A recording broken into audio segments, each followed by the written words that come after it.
MTG Scoundrels, it's in the cardboard. Ladies and gentlemen, scoundrels of all ages, welcome back to another episode of Modern Mondays. Today, on the docket, we have ourselves Affinity versus Leonardo Combo. Some people picking up the pieces of old Heliod combo here. And of course, Affinity trying out some new cards as well in the forms of Skateboard and Ravenous Robots. Looks like Affinity going to be on 6 to start things out. And here's a Flooded Strand. Oh, tap Steam Vents. Flooded Strand going to get cracked on the end step.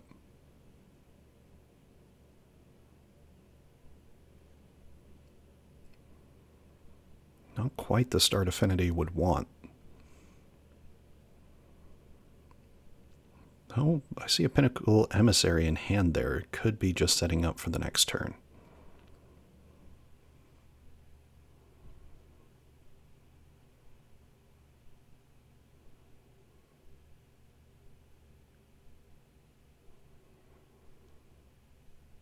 Lush Portico being found off that Flooded Strand. So we will have a Surveil incoming.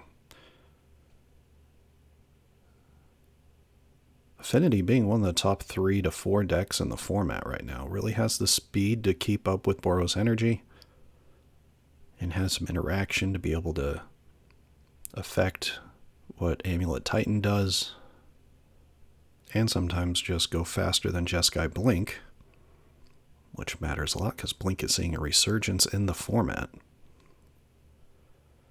But then again, it's all kind of based on sideboard cards to a certain extent.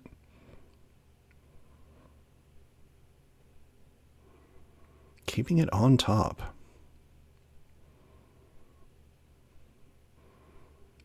Ooh, snow-covered plains. Into an Agatha Soul Cauldron and passing the turn. Getting that down here pretty early is effective for the Leo combo player, especially if Affinity was thinking about just playing Emery out at some point.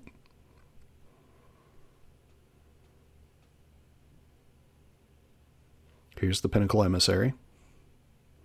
There's an Engineered Explosives.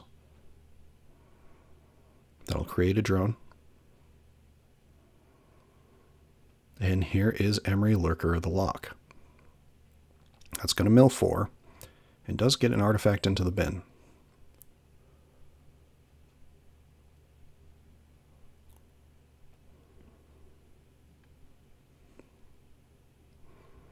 Deciding to wait on the Soul Cauldron.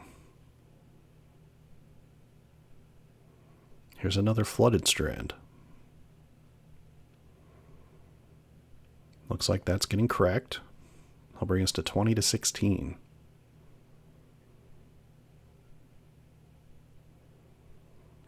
You'll see Pinnacle Emissary there in the warp zone as it was cast for its warp cost earlier. Oh, finding a Temple Garden.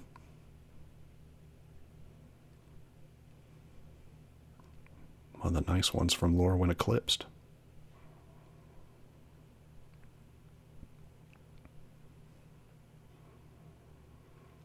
Just going to hard cast a Halia Guided by Light here. Gaining a life. And passing the turn.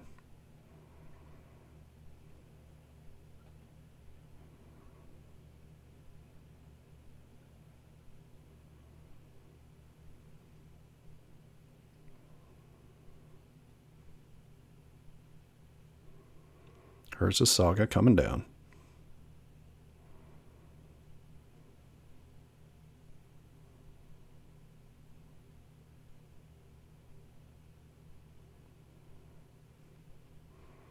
Looks like Emery's going to get activated, targeting the Pinnacle Emissary.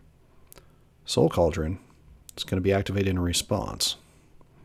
I'll put a counter on the Halia, being that it took the Pinnacle Emissary. And then one's just going to get cast from exile.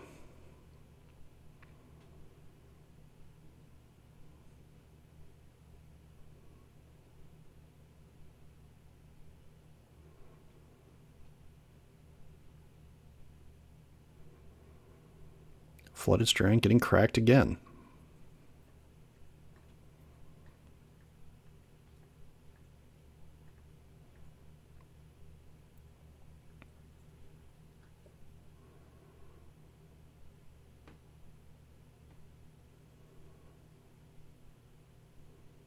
Ooh. Looks like that's an idyllic Grange. Being that there's 3 planes there, that's going to put a counter on the Halia and come in untapped. Here's 4 mana. Okay, Bright Glass Gearhulk. That'll go searching. And going to gain a life. Back to 20 to 17. So the real question here is, do you go get Walking Ballista now?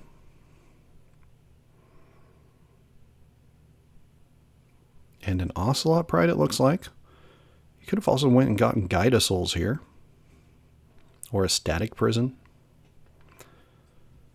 But being that your energy cost would be higher because you don't have Guida Souls,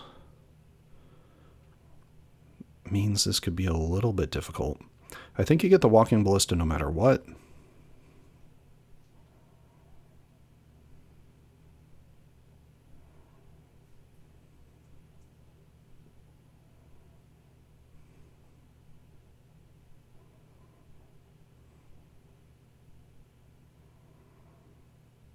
Deciding to get the Ocelot Pride.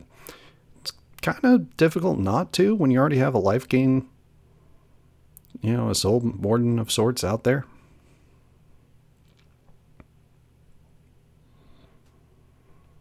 You're just guaranteed more cards.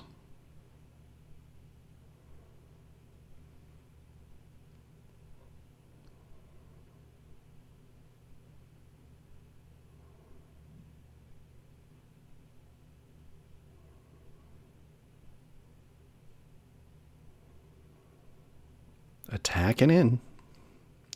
Taking 5.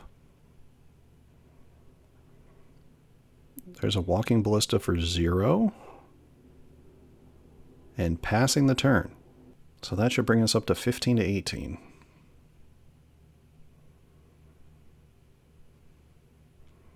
Saga's triggering.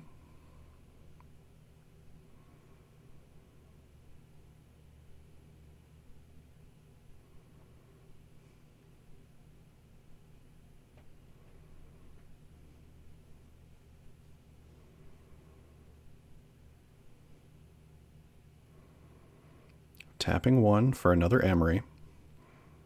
Legend Rule. And then milling 4.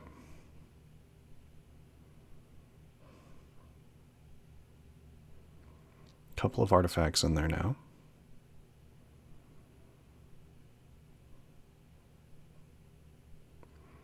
Targeting the Mox Opal. Soul Cauldron going to eat that.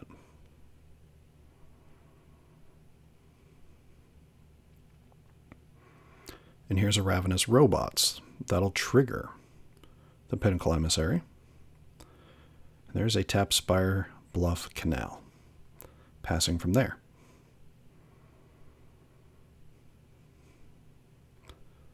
So there must be a second Walking Ballista in hand. In fact, there is there. That explains why the first one was cast for 0.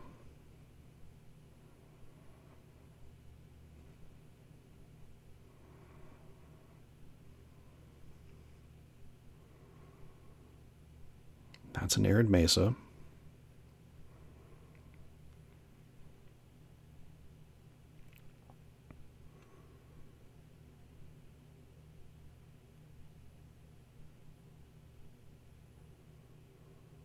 Ooh, and here is that Walking Ballista. That's going to be a Walking Ballista for 2.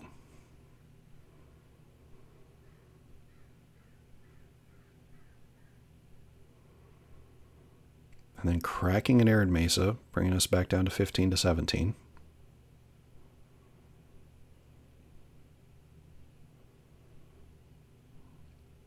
Or excuse me, 15 to 18. Gained a life off the Walking Ballista coming in. Finding an idyllic range. That's going to put a counter on the Walking Ballista.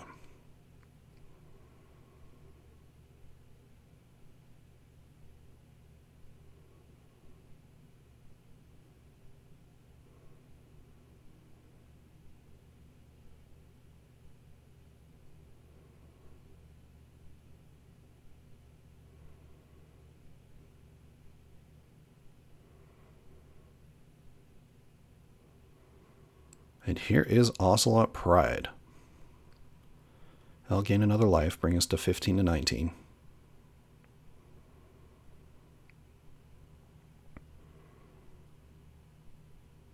And there's 10 permanents on the battlefield. Killing the Emery, killing the Ravenous Robots.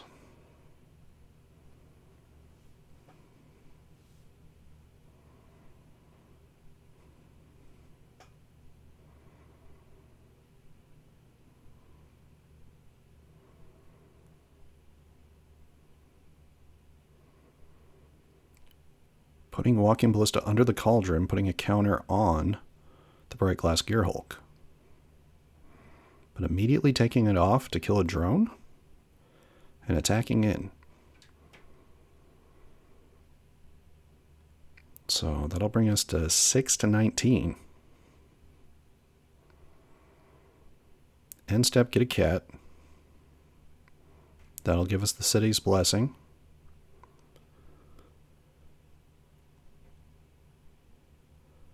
That'll also be the third life gained for the turn, which means Holy is going to trigger and the Leo Combo player will get to draw a card, bringing us to 6 to 21. Passing from there after drawing the card.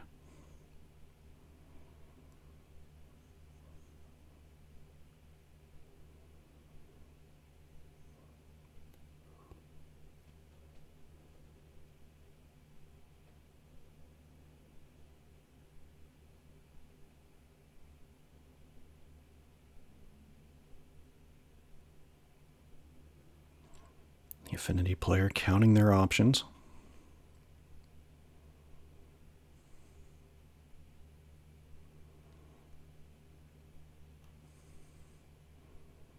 Floated a mana off the Saga. Decided not to float the mana. Decided to make a construct.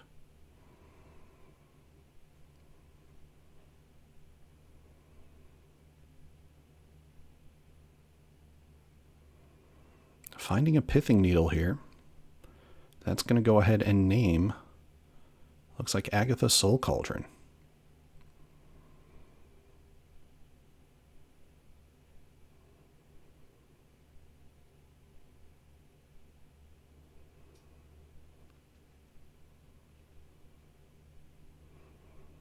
And here is an Engineered Explosives on 1. Making a drone.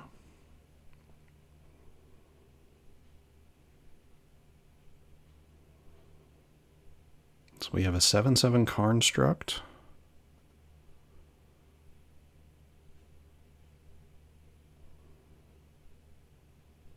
Oh, maybe 8. Maybe one of those lands actually is the Izzet artifact land.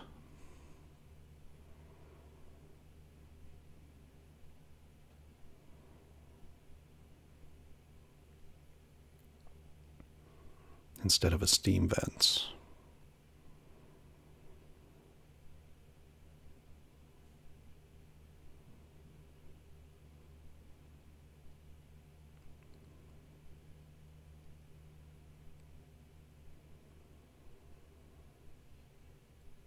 So they're at 6. 2 of the creatures can't block.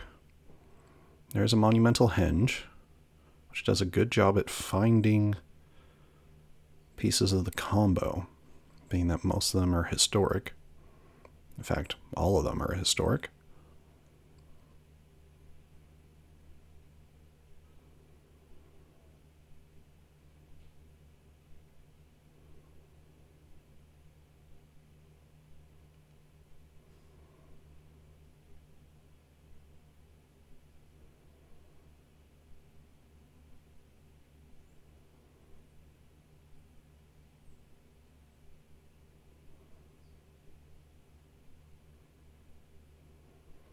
Six mana available. And the Affinity player is tapped out.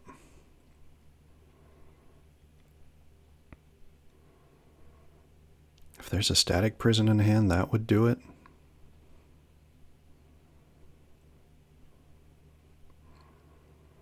Well, there's 3 mana. There's a Ranger Captain of Eos. That'll gain a life. Bring us to 6 to 22.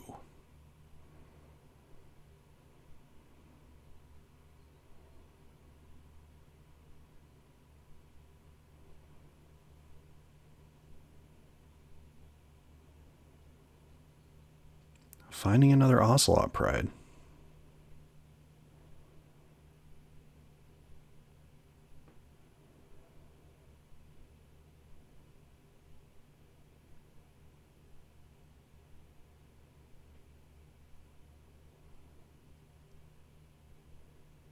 Long shuffle here. A lot of power on the board. Getting rid of the Construct will end it.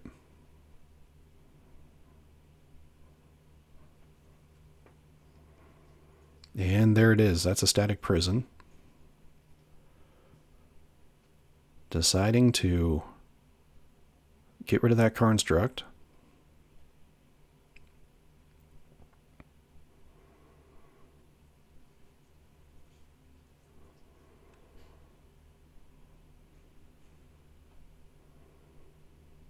And attacking in with everything here. And the Affinity player will scoop it up.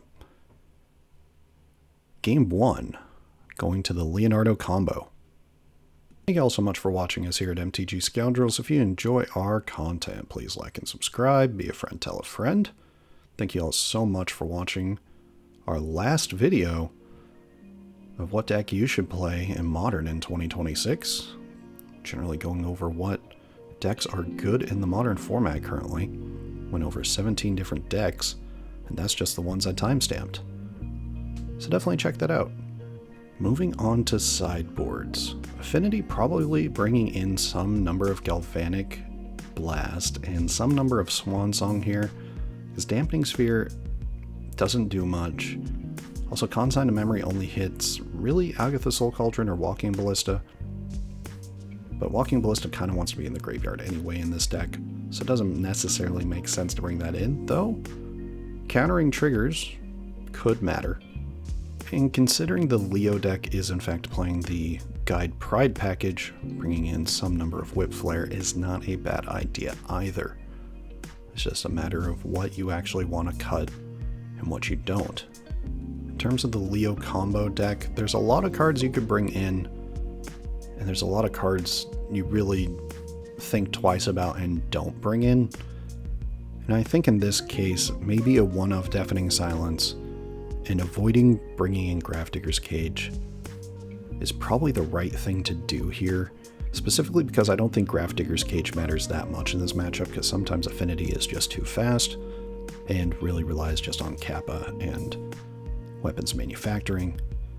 So my advice here ultimately would be bring in like 1 Deafening Silence and 3 Seam Rips, and let your Gear Hulks do what they do best in picking up what you need to pick up. Something of note, really focus on getting that Soul Cauldron down early in this matchup and getting a Ballista underneath it as soon as possible, simply because you know Pithing Needle is going to hit your Soul Cauldron, and that doesn't take away the ability of the +1/+1 counters on creatures having the abilities of the creatures underneath the Soul Cauldron. So always something to keep in mind. Moving on to our ads, definitely check out our friends and hosts of our channel, Grove Warden Games. A wonderful place to storm out. Link to their stuff is in the description below, specifically their website, and soon you'll be able to order cards off the site, and soon may even be able to order MTG Scoundrels merch. So definitely check that out. And of course, check out our friend Sean Gerard, artist of the channel. Makes wonderful art, whether you're looking for something for a more professional setting, or if you're looking for a gift for a friend, definitely check them out. Instagram up on the screen and email down below. They are open to new projects. Last but not least, check out our socials. We are at MTG Scoundrels over on Blue Sky, Twitter, and Facebook. Most active over on Blue Sky. Post all our videos over there, as well as interact with all of you. And of course, like the video, hype the video, leave a comment down below. All this stuff helps the channel. And subscribe if you haven't subscribed yet, and you enjoy watching some paper magic, specifically here in the Modern format. Going to be plenty of this stuff moving forward, and we will have more videos on the format as this season rolls on, because the format is always fluctuating, And we have 7 new sets this year. So there are plenty of changes that could be coming. Moving on to game number 2 here. Looks like both players looking at their initial 7s. Getting started with an Urza's Saga. And passing. There's the snow-covered plains into a Guide of Souls. Passing the turn.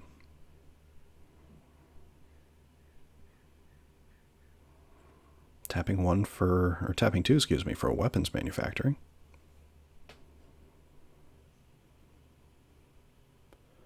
There's a Mox Opal. That'll create a munitions token.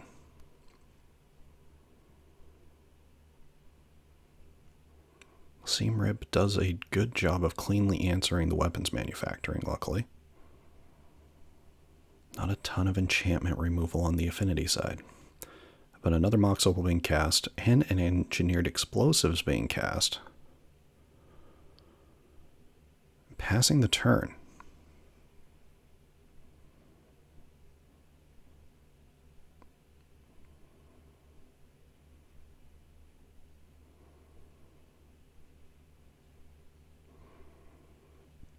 Interestingly enough, that Engineered Explosives is on 1 instead of on 0. That is a lot of permanence on the battlefield.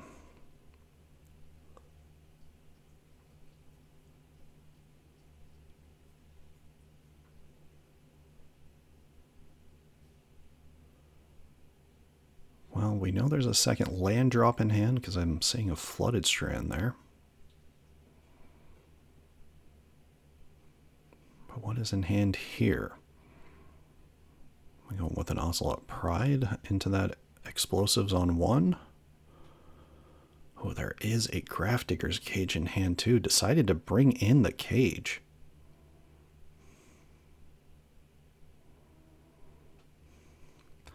Taking 2 off a Temple Garden. Just gonna go ahead and run out the Leonardo. That is the fancy art too. Getting an energy, and a counter is gonna go on the Leo.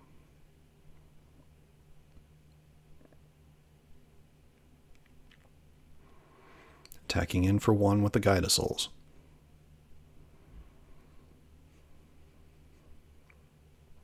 Just going to pass from there.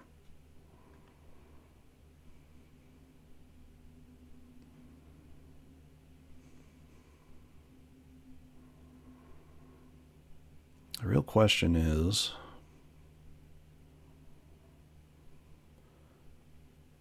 what is that Saga going to do? Oh, looks like going to go ahead and tap the Mox Opal to make a construct. And go searching. Does that mean the third Mox Opal is going to come out here?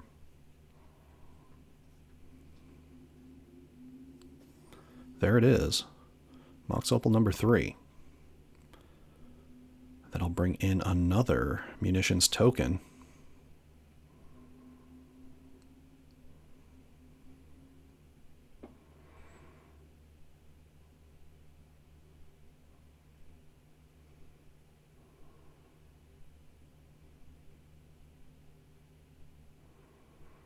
Land for turn.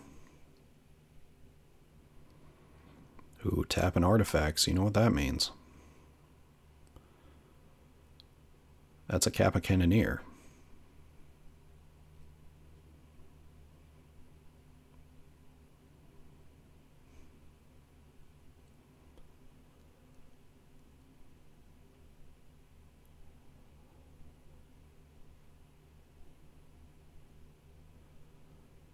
And that is a big old construct.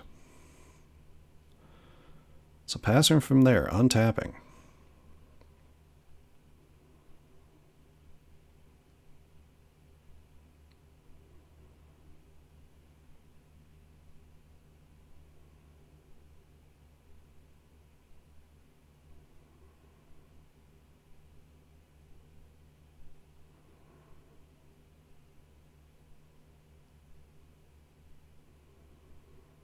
There's the Flooded Strand we talked about.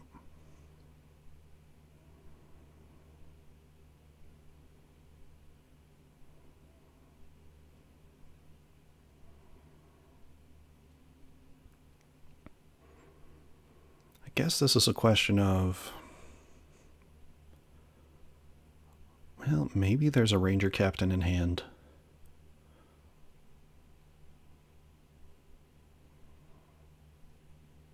Floodistran gonna get cracked.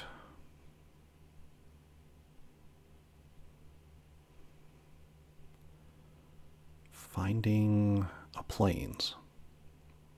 That'll bring us to 19 to 18.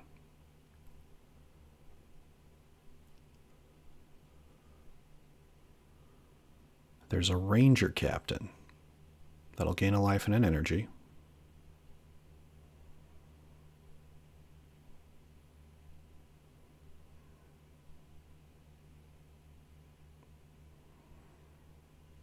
Finding a Walking Ballista.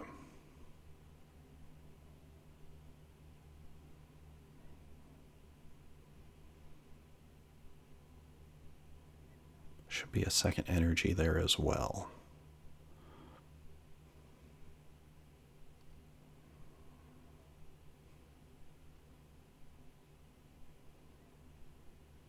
Currently 14 damage on the battlefield for the Affinity player, not including the munitions tokens.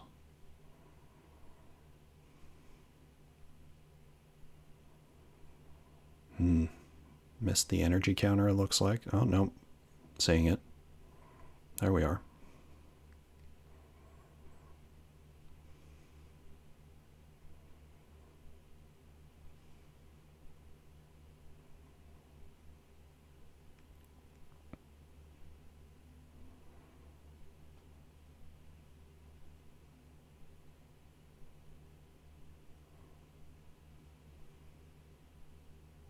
Still one card in hand for the Affinity player.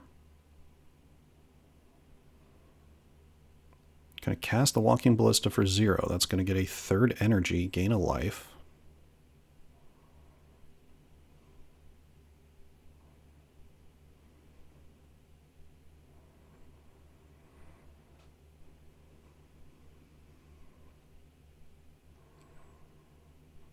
I think you almost have to give Leo flying, right? Alright, no, passing the turn, not attacking in, sacking the Ranger in the upkeep. There's a Spire Bluff Canal. So no non-creature spells being able to be cast. Engineered Explosives is going to deal with the Guide of Souls here.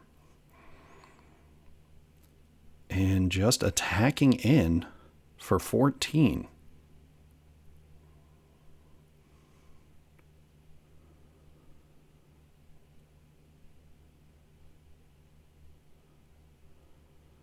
All right, 19 to 6. Here we are.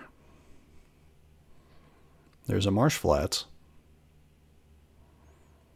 There's the Agatha Soul Cauldron. Walking Ballista going underneath it. And that'll do it. Game, set, match. Going to the Leonardo Combo. Unfortunately, not casting the Ravenous Robots there. Thank you all so much for watching us here at MTG Scoundrels. If you enjoy our content, please like and subscribe. Be a friend, tell a friend. And we will see you all next week.